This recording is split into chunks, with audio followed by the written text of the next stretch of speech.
নমস্কার বন্ধুরা, বাঙালি রান্নাবান্না চ্যানেলের নতুন ভিডিওতে সবাইকে স্বাগত। মিষ্টি তো আমরা প্রত্যেকেই খেতে ভালোবাসি এবং কাউকে খাওয়াতেও ভালোবাসি।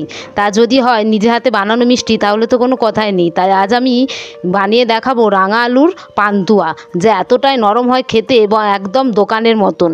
এই রাঙা আলুর পান্তুয়া আমি কিভাবে করছি তা আমার এই ভিডিওটা স্কিপ না করে শেষ পর্যন্ত দেখার অনুরোধ রইল। এই রাঙা আলুর পান্তুয়া বানানোর জন্য এখানে 500 গ্রাম রাঙা আলু আমি প্রেসারে 2টো সিটি দিয়ে সিদ্ধ করে নিয়েছি এবং সিদ্ধ করে ঠান্ডা করে নিয়েছি। এবার এই আলুর খোসাগুলোকে ছাড়িয়ে নেব।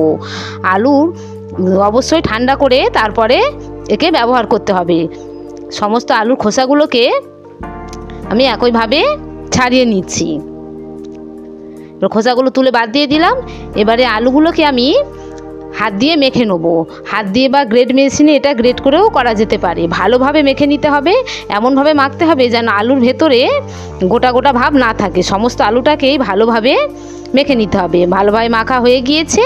এবার এই আলুর মধ্যে দিচ্ছি আমি ময়দা। এখানে 2 চামচ ময়দা দিলাম, খুব বেশি ময়দা ব্যবহার করা যাবে না। আর আমি এখানে 25 গ্রাম মতন গুঁড়ো দুধ নিয়েছি, এর মধ্যে দিয়ে দিলাম। আর গোটা এলাচের দানাও এর মধ্যে ফাটিয়ে দিয়েছি, আর অল্প একটু খাবার সোডা দিয়ে দিলাম। এবার সমস্ত কিছুকে ভালোভাবে মেখে নিতে হবে। এই রাঙা আলুর পান্তুয়াটা এতটা নরম হয় আর এতটা দারুণ হয় খেতে যে কাউকে বানিয়ে দিলে বুঝতেই পারবে না যে এটা বাড়িতে বানানো হয়েছে। সমস্ত আলু ভালোভাবে আমি মেখে নিয়েছি। এবারে শেষে দিচ্ছি 1 চামচ ঘি। ঘি দিলে মিষ্টির স্বাদটাও বাড়বে এবং মিষ্টি করার সময় হাতে জড়াবেও না।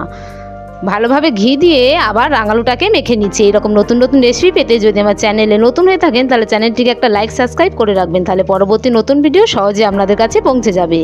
ভালোভাবে মেখে নিয়েছি। এবারে এখান থেকে অল্প অল্প মাখা নিয়ে পান্তুয়ার আকারে বানিয়ে নেব। বড় ছোট যে কোনো আকারে এগুলোকে বানানো যেতে পারে, তবে বানানোর সময় এটা একটু ভালোভাবে বানিয়ে নিতে হবে যেন সমস্ত দিকটা গোল হয়ে পুরো পান্তুয়ার আকারেই হয়ে যায়। দেখুন আমি কেমনভাবে বানিয়ে নিচ্ছি। সমস্ত পান্তুয়াগুলো আমি একইভাবে বানিয়ে নিয়েছি। এবার গ্যাসে আমি আগে থেকে সাদা তেল গরম করতে বসিয়ে দিয়েছি। তেলটা খুব বেশি গরম করব না, মোটামুটি গরম হয়ে গেলে একে একে পান্তুয়াগুলোকে ছেড়ে দেবো। তেল খুব বেশি হিট হয়ে গেলে তাহলে গাগুলো তাড়াতাড়ি পুড়ে লাল হয়ে যাবে। সমস্ত পান্তুয়াগুলোকে আমি ছেড়ে দিয়েছি। এবার উল্টে পাল্টে এগুলোকে লাল করে ভেজে নেব। বাজারে তো আমরা অনেক দাম দিয়ে মিষ্টি কিনে খেয়ে থাকি। এইভাবে বাড়িতে কম খরচে বানিয়ে খেলে এতটা দারুণ হবে খেতে, বাচ্চা থেকে বড় প্রত্যেকের খুব পছন্দ হবে। সমস্ত পান্তুয়াগুলোকে ভেজে আমি একটা পাত্রে তুলে নিলাম। এবার কড়াটা পরিষ্কার করে নিয়েছি। এবার আমি চিনির শিরা বানাবো। তার জন্য এখানে আমি নিচ্ছি 1 বাটি জল, আর নিচ্ছি আমি ওই একই বাটির পরিমাপে 1 বাটি চিনি। এখানে আমি 300 গ্রাম চিনি নিয়েছি। আর দিচ্ছি গোটা এলাচ ফাটিয়ে দিয়ে দিলাম।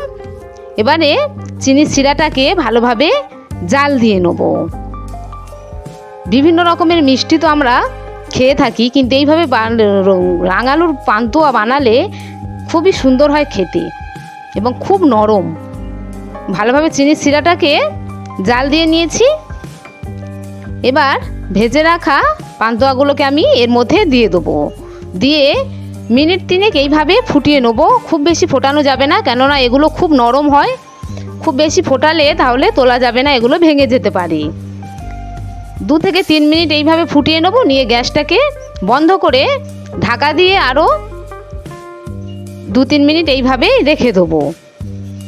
ফিরে আসছি কিছুক্ষণ পরে। কতটা সুন্দর হয়েছে মিষ্টিগুলো, রস টেনে তা দেখে বোঝা যাচ্ছে যেন পুরো দোকানের মিষ্টির মতনই হয়েছে। এবার এগুলোকে একটা পাত্রের মধ্যে তুলে নিচ্ছি। কতটা নরম হয়েছে তা দেখে বোঝা যাচ্ছে। সমস্ত মিষ্টিগুলো পাত্রের মধ্যে তুলে নিচ্ছি। হয়ে গিয়েছে আমার রাঙালুর মিষ্টি। ফিরে আসছি পরবর্তী নতুন ভিডিও নিয়ে। ততক্ষণের জন্য প্রত্যেকে ভালো থাকবেন।